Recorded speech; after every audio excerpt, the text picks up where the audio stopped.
Greetings, everyone, and welcome to episode 2 of Shrishti. Who am I? I'm your host for Shrishti Junjanwala.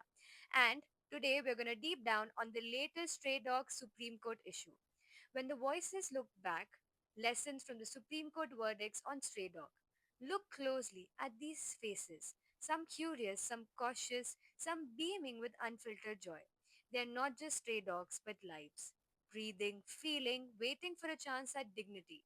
And yet, until the Supreme Court stepped in, these very beings stood at risk of being swept away, evacuated, or worse, culled under the recent Delhi NCR directive.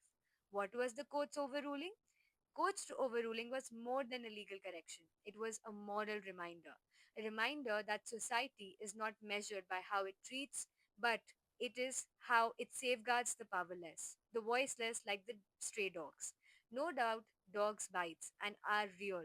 Victims carry scars and they are physical and also emotional. Of 28 July 2025, a landmark case happened. The Supreme Court took up the stray dog issue suo motu, which was triggered by a result of rabies death and high dog bites data.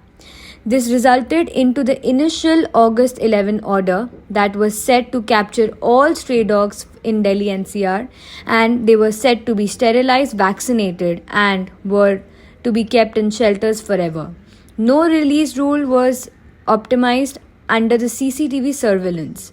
This actually resulted in public outrage from citizens, activists, leaders all around India, and especially in Delhi NCR. The citizens and the activists questioned the feasibility and compassion of the justice system as to how and what are they going to do, because they in the end fought for the voiceless, because the stray dogs did not have a voice of their own.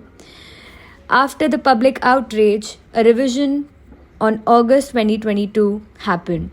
This allowed the rule of CNR, that was catch, neuter, release.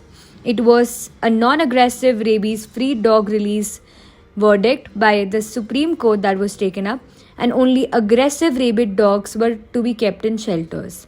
What are the additional directives? That it put a ban on street feeding, it designated feeding zones per ward, and also adoption facilities via applications were targeted. Also, this became a national policy framework